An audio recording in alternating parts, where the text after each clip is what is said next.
Hello, good morning students. VBPS की online classes में आप सभी का हार्दिक स्वागत है, अभिनंदन है। डियर स्टूडेंट्स, हम बात कर रहे थे प्लांट फिजियोलॉजी की, पादप कार्यकी की, और पादप कार्यकी में ही आज हम नया लेसन स्टार्ट कर रहे हैं जो है प्रकाश संश्लेषण, फोटोसिंथेसिस। तो आज हम समझेंगे जो प्रकाश संश्लेषण है वो क्या है और किन में प्रकाश संश्लेषण की क्रिया होती है, प्रकाश संश्लेषण की क्रिया के दौरान किनका निर्माण होता है। तो सबसे पहले हम समझें कि जो ये प्रकाश संश्लेषण शब्द है, यहाँ प्रकाश संश्लेषण शब्द का जो इस्तेमाल है वो किया था जॉन इंजन हाउस ने। सबसे पहले जॉन इंजन हाउस नामक वैज्ञानिक थे, उन्होंने सबसे पहले प्रकाश संश्लेषण शब्द को दिया। अब हम बात करें प्रकाश संश्लेषण है क्या, तो इससे संबंधित परिभाषा की हम क्या करते हैं, बात करते हैं। तो सजीव स्वपोषी जो पादप होते हैं, सभी सजीव स्वपोषी पादपों द्वारा, सजीव स्वपोषी पादपों के द्वारा यहाँ प्रकाशीय जो ऊर्जा होती है, सजीव स्वपोषी पादपों द्वारा प्रकाशीय ऊर्जा का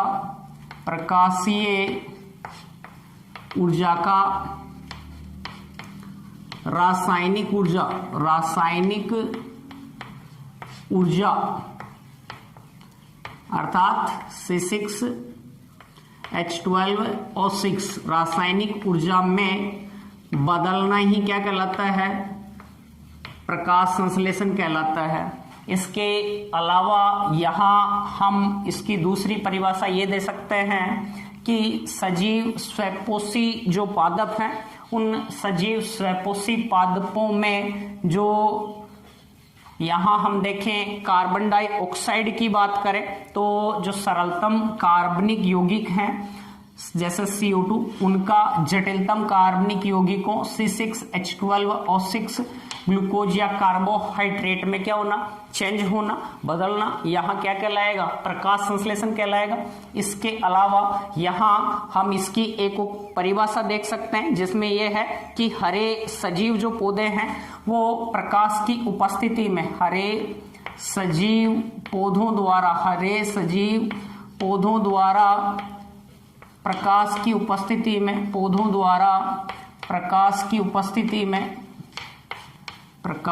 उपस्थिति में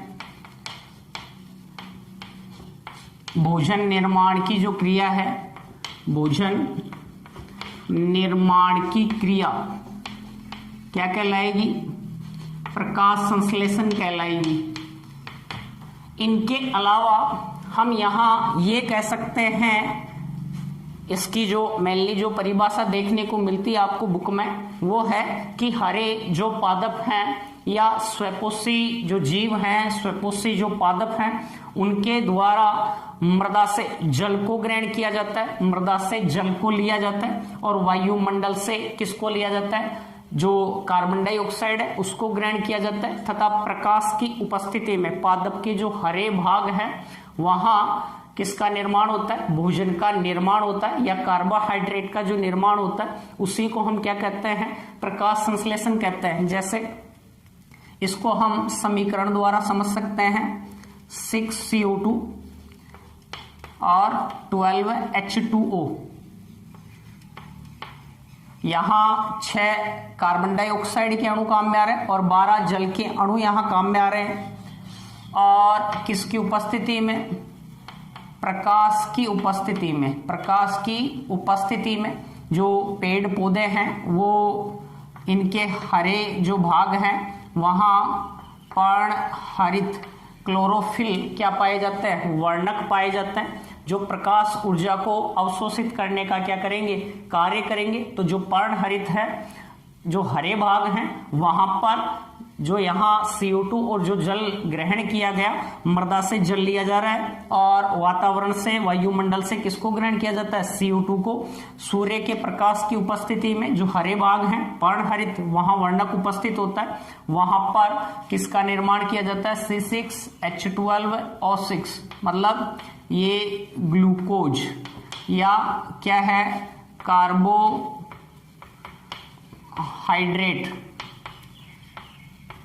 6 कार्बन युक्त शर्करा का क्या किया जाता है? यहाँ निर्माण किया जाता है। प्लस यहाँ कुछ जल के अणु मुक्त होंगे, प्लस यहाँ ऑक्सीजन मुक्त होगी, तो 6H2O प्लस 6O2।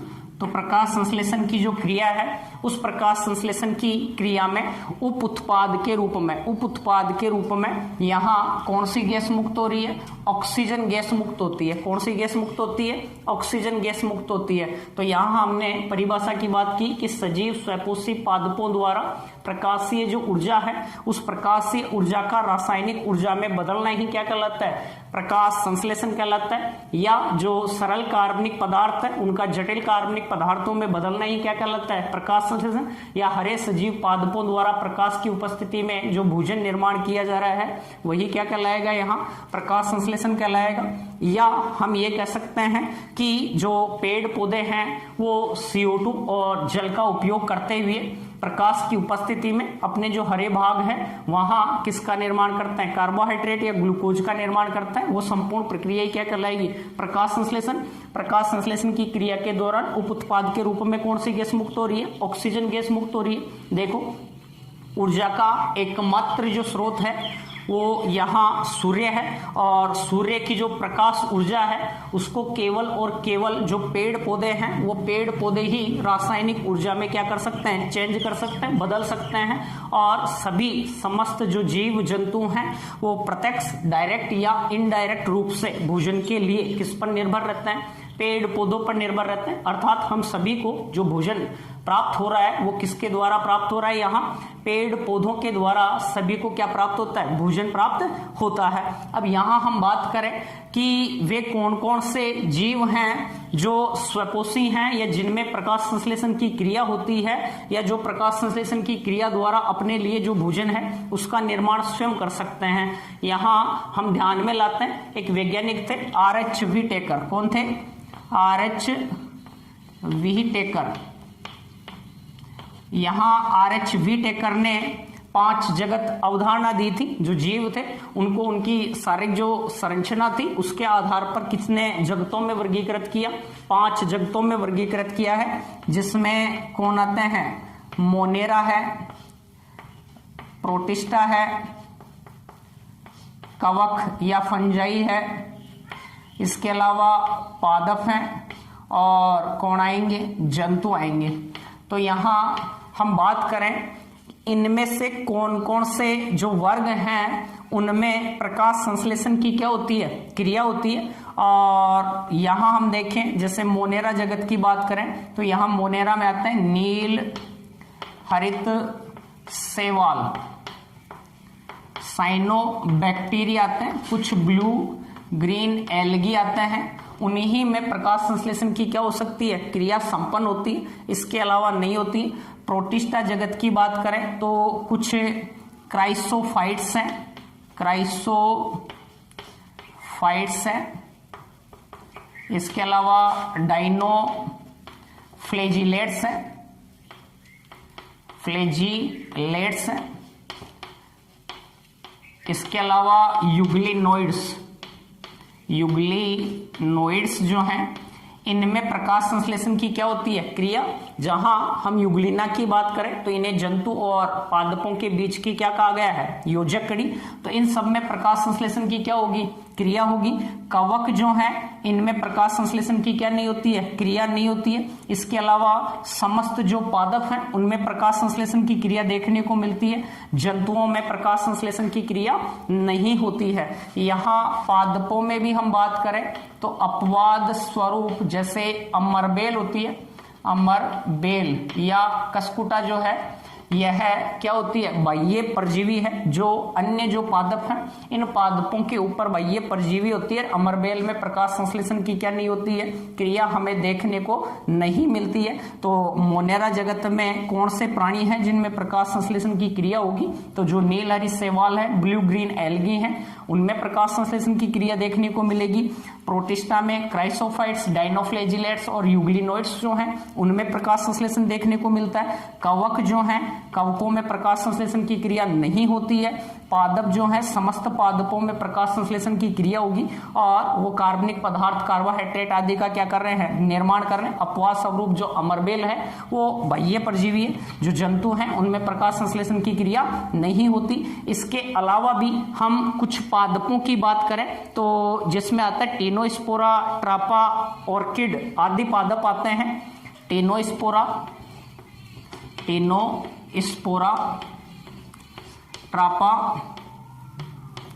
ऑर्किड आदि जो हैं, इनकी जो जड़ें हैं, इन जड़ों में क्या उपस्थित होता है, यहाँ क्लोरोफिल पाया जाता है। इसलिए इन पादपों की जो जड़ों की कोशिकाएं हैं, उनमें भी हमें प्रकाश संश्लेषण की जो क्रिया है वो देखने को क्या होती है, मिलती है। क्लियर। यहाँ पे आपको प्रश्न पूछे RH विटेकर द्वारा दिए गए जो जगत हैं, उनमें से कौन कौन से जगत में प्रकाश संश्लेषण की क्रिया देखने को मिलती है, तो एक तो मोनेरा में, प्रोटिस्टा में और पादपों में। तीन जो जगत हैं, तीन ही जगत में प्रकाश संश्लेषण की क्रिया हमें देखने को क्या होती है, मिलती है। इसके बाद में हम देखें यहाँ तो जो प्रकाश संश्लेषण की जो क्रिया है वो एक कैसी क्रिया है, रेडॉक्स क्रिया है, ऑक्सीकरण अपचयन क्रिया है। प्रकाश संश्लेषण की जो क्रिया है वह एक एनाबोलिक क्रिया है और एक संश्लेषणात्मक कैसी क्रिया है, संश्लेषणात्मक क्रिया है। और इस क्रिया के दौरान जीवन का क्या होता है, उत्थान होता है, अर्थात यहाँ भोजन का क्या हो रहा है, निर्माण हो रहा है। प्रकाश संश्लेषण जो है एक उपचयी क्रिया है, एनाबोलिक क्रिया होती है, और संश्लेषणात्मक क्रिया है जिसके दौरान जीवन का क्या हो रहा है, उत्थान हो रहा है। प्रकाश संश्लेषण की क्रिया को देखें तो प्रकाश संश्लेषण एक रेडॉक्स क्रिया है जहां ऑक्सीकरण और अपचयन की क्रियाएं होती हैं। यहां हम बात करें तो जो जल है, इस जल का तो यहाँ क्या हो रहा है, ऑक्सीकरण होता है। जल का क्या होता है, ऑक्सीकरण होता है। प्रकाश संश्लेषण की क्रिया में जल का क्या हो रहा है, ऑक्सीकरण होता है। और ऑक्सीकरण की क्रिया के दौरान मुक्त जो ऊर्जा है उसका जो यूज है वो CO2 के किस में किया जाता है, अपचयन में किया जाता है। CO2 के किस में किया जाता है, अपचयन में किया जाता है। प्रकाश संश्लेषण की जो क्रिया है वो एक रिडॉक्स क्रिया है जिसके अंतर्गत हम बात करें तो जल जो है उसका ऑक्सीकरण हो रहा है और इस ऑक्सीकरण के दौरान जो ऊर्जा मुक्त होती है उस ऊर्जा का जो यूज है, उस ऊर्जा का जो उपयोग है वो कहाँ किया जाता है, CO2 के अपचयन में किया जाता है। CO2 का जो अपचयन होता है उस CO2 के अपचयन के दौरान यहाँ कार्बोहाइड्रेट या ग्लूकोज का क्या होता है, निर्माण होता है। और CO2 का जो अपचयन यहाँ हो रहा है, ये जो क्रिया है, इस क्रिया को हम यहाँ अपचयन जो है वो ऊर्जा जो है वो तो मिल जाएगी ऑक्सीकरण के दौरान, तो इसे हम डार्क रिएक्शन भी कह सकते हैं। डार्क अर्थात डार्क रिएक्शन के अंतर्गत हम CO2 के अपचयन को पढ़ेंगे, जबकि जो ऑक्सीकरण है इसे हम लाइट रिएक्शन कहेंगे, प्रकाशिक अभिक्रिया कहेंगे, और इसे अप्रकाशिक अभिक्रिया कहेंगे। तो अप्रकाशिक अभिक्रिया के दौरान तो CO2 का अपचयन किसमें होगा, कार्बोहाइड्रेट या ग्लूकोज में, और जो जल है उसका ऑक्सीकरण होगा। प्रकाश की उपस्थिति में जो जल है, जल के अणुओं का विघटन होता है और H+ आयन यहाँ पर क्या होता है, मुक्त होता है और उनका स्थानांतरण होता है। उनके स्थानांतरण के दौरान जो ऊर्जा है उसका निर्माण होगा। उस ऊर्जा का जो यूज है वो किसके अपचयन में किया जाएगा, CO2 के किस में होगा, अपचयन के अंतर्गत होगा।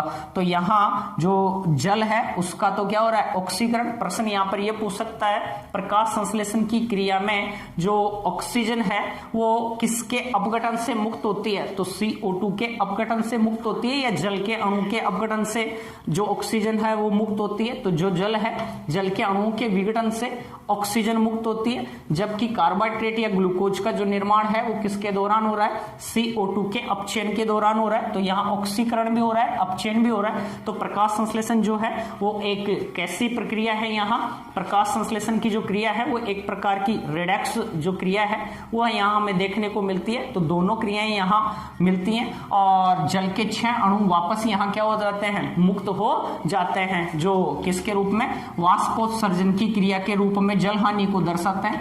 वाष्पोत्सर्जन के रूप में, वाष्पोत्सर्जन के रूप में जल हानि, वाष्पोत्सर्जन के रूप में जल जो हानि है वो यहाँ जो जल के अणु है वो उसके रूप में क्या हो रहे हैं, यहाँ मुक्त हो रहे हैं। यही हम प्रकाश संश्लेषण की क्रिया के महत्व की बात करें, इंपॉर्टेंस की बात करें, तो महत्व में यहाँ यह है कि समस्त जो जीव हैं वो भोजन के लिए प्रत्यक्ष या अप्रत्यक्ष रूप से केवल मात्र जो प्रकाश संश्लेषी जो जीव हैं, पेड़ पौधे हैं, या हमने ब्लू ग्रीन एल्गी की बात की, कुछ शैवाल्स हैं उनकी बात की, वही प्रकाश संश्लेषण की क्रिया के दौरान भोजन का क्या करते हैं, निर्माण करते हैं। तो यहाँ सभी जीव जो जीव हैं वो प्रत्यक्ष या अप्रत्यक्ष रूप से भोजन के लिए किस पर निर्भर है, पेड़ पौधों पर। किस पर निर्भर है, पेड़ पौधों के ऊपर निर्भर है। इसके अलावा प्रकाश संश्लेषण की क्रिया में देखो पेड़ पौधे वातावरण से कौन सी गैस ले रहे हैं, CO2 गैस ले रहे हैं, तो वातावरण को क्या करते हैं, शुद्ध करते हैं। साथ ही कौन सी गैस मुक्त कर रहे हैं, ऑक्सीजन गैस मुक्त कर रहे हैं, जो सभी जीवों के लिए, चाहे जलीय जीव हो चाहे स्थलीय जीव हो, सभी जीवों के लिए जो मुक्त होने वाली ऑक्सीजन है वो क्या है, प्राण वायु है। बिना ऑक्सीजन के हम जीवित नहीं रह सकते। तो यहाँ जो प्राण वायु है वो प्राण वायु हमें किसके द्वारा मिल पा रही है, प्रकाश संश्लेषण की क्रिया के दौरान ही मिल पा रही है। तो मेनली यहाँ एक तो भोजन के लिए और एक प्राण वायु जो है और वातावरण का जो शुद्धिकरण है वो सारी जो क्रिया है वो किसके द्वारा हो रही है, प्रकाश संश्लेषण के द्वारा हो रही है।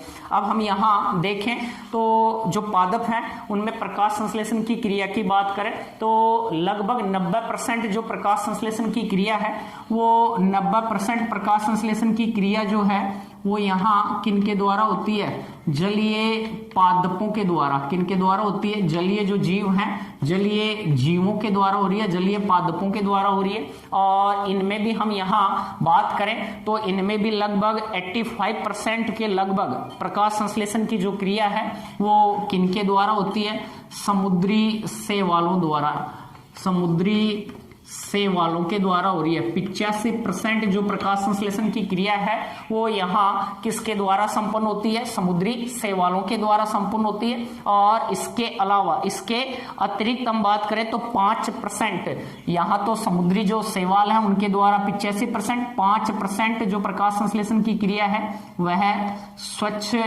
जलीय जो प्लांट्स हैं, जलीय जो पादप हैं उनके द्वारा संपन्न होती है। बाकी हम बात करें तो 10% जो प्रकाश संश्लेषण की क्रिया होगी वो 10% जो प्रकाश संश्लेषण की क्रिया है वो किनके द्वारा हो रही है, 10% स्थलीय, स्थलीय किनके द्वारा होती है, पादपों के द्वारा। किनके द्वारा होती है, स्थलीय पादपों के द्वारा प्रकाश संश्लेषण की क्रिया यहाँ हमें देखने को मिलती है। तो क्लियर यहाँ तक। तो आज हमने केवल प्रकाश संश्लेषण की सामान्य क्या पढ़ी है, जानकारी पढ़ी है। प्रकाश संश्लेषण का क्या महत्व है, किस प्रकार से प्रकाश संश्लेषण को समझा सकते हैं, प्रकाश संश्लेषण है क्या, और प्रकाश संश्लेषण की जो क्रिया है वो एक प्रकार की ऑक्सीकरण और कैसी क्रिया है, अपचयन क्रिया है। सबसे पहले प्रकाश संश्लेषण शब्द जॉन किसने दिया था, इंजन हाउस नामक वैज्ञानिक ने यहाँ प्रकाश संश्लेषण शब्द को क्या किया था, प्रतिपादित किया था। तो यहाँ तक क्लियर। इसके बाद में हम बात करेंगे कल प्रकाश संश्लेषण की जो हिस्ट्री है, प्रकाश संश्लेषण का जो इतिहास है उस इतिहास की, हिस्ट्री की, कि किस प्रकार से ये जो प्रकाश संश्लेषण की जो अभिक्रिया हमारे सामने निकल के आ रही है, ये जो क्रिया है उसको अलग अलग वैज्ञानिकों ने कैसे वेरीफाई किया, किन्होंने बताया कि ऑक्सीजन मुक्त होती है, किन्होंने बताया कि प्रकाश की आवश्यकता होती है, किसने जानकारी दी CO2 चाहिए, जल की आवश्यकता होती है, हरे भागों में ही प्रकाश संश्लेषण की क्रिया संपन्न होगी। तो ये अगले जो वीडियो होगा उसमें बात करेंगे। धन्यवाद सभी स्टूडेंट्स को। जय हिंद, जय भारत।